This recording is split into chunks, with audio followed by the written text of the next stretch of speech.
তুমি প্রজেক্টটা ভালো করে সাবমিট করে দিও। মেঘা, খাবারটা দাও। স্যার, আজকে তো আপনার বাড়ি থেকে কোনো খাবার আসেনি। আপনি যদি বলেন আমি আপনার জন্য খাবার বানিয়ে দিই, আমি ভালোই রান্না করতে পারি। মাথা খারাপ হয়ে গেছে নাকি তোমার? আমি এখন তোমার হাতের খাবার খাবো? কেন স্যার, কি সমস্যা হবে? অনেক সমস্যা আছে। তুমি সারা দিন সবকিছু পরিষ্কার করতে থাকো, টয়লেট পরিষ্কার করো, আর আমি তোমার হাতের খাবার খাবো? বেরিয়ে যাও এখান থেকে। একদম ঠিক বলেছো তুমি। মেঘা। হ্যাঁ স্যার। মেঘা, এটা অফিস, জার্কি মারার জায়গা না যে তুমি এখানে দাঁড়িয়ে হাসাহাসি করবে। তুমি এখানে কাজ করতে এসেছো, আর আমি তোমাকে স্যালারি দিই কাজ করার জন্য, এখানে দাঁড়িয়ে আড্ডা মারার জন্য না। কিন্তু স্যার, আমার সব কাজ তো শেষ হয়ে গেছে। যদি তোমার সব কাজ শেষ হয়ে গিয়ে থাকে, তাহলে তুমি স্নেহার সঙ্গে ডাটা এন্ট্রির কাজটা করতে পারতে। কিন্তু স্যার, আমি তো কম্পিউটারের কাজ জানি না। আরে তুমি যদি কম্পিউটার চালাতে নাই পারো, তাহলে শিখে নিচ্ছ না কেন?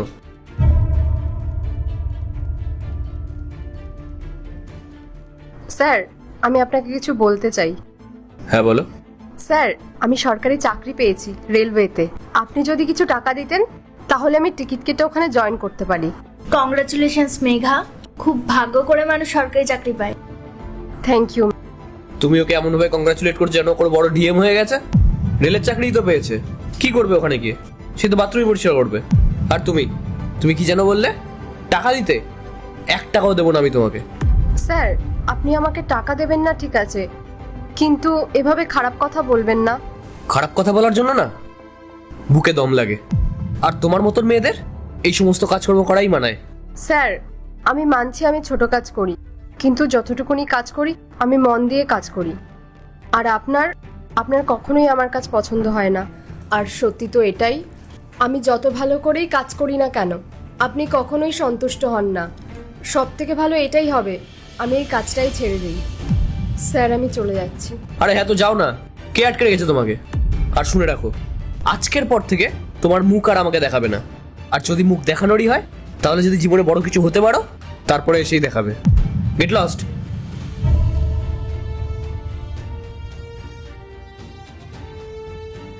এবার আমাকে কিছু করতেই হবে, যাতে আমাদের মতো গরিবদের নিয়ে কেউ কখনো এরকম মজা না করতে পারে। এই ডিলটা আমাদের জন্য খুবই কনফিডেন্সিয়াল কিন্তু। সো আমরা... আরে মেঘা, তুমি এখানে? মিস্টার রাহুল, মেঘা নয়, আইএএস মেঘা বলুন। আর আমার এটা দেখে খুব ভালো লাগলো যে আমার মতো একজন সাধারণ মানুষের নাম আপনার এখনো মনে আছে। আরে মনে কেন থাকবে না, তুমি তো পুরো ইন্ডিয়াতে টপ করেছো। আপনি তো আমার ব্যাপারে সবকিছু জানেন। জানতে তো হবেই, এখন তো সব জায়গায় তোমার নামেরই চর্চা চলছে। কিন্তু তুমি এখানে? মিস্টার রাহুল, আমার খুব ভালোভাবেই মনে আছে আপনি এই অফিসেই আমার যোগ্যতা নিয়ে কথা বলেছিলেন। আর সাথে আপনি আমাকে এটাও বলেছিলেন, যেদিন আমি লাইফে খুব ভালো কিছু করতে পারবো সেদিন আপনাকে এসে আমি আমার মুখ দেখাই। তো স্যার, আজ আপনি দেখে নিন আমার যোগ্যতা কি আছে।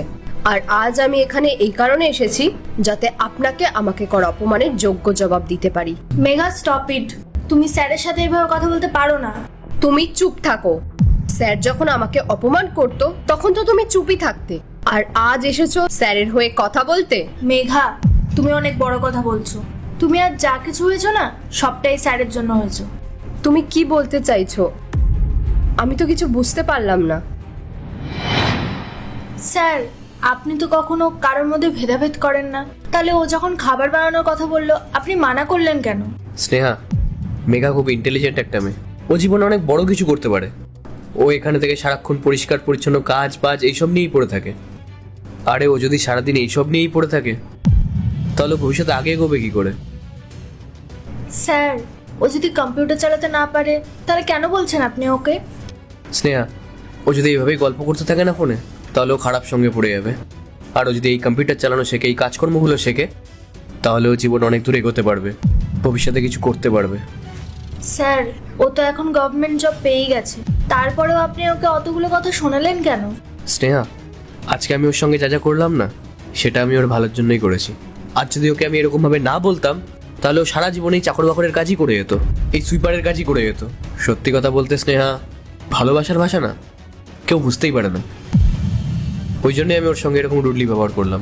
আপনি একদম ঠিক করেছেন স্যার। ওর এই চেষ্টাই না ভবিষ্যতে ওকে আরও এগিয়ে নিয়ে যাবে।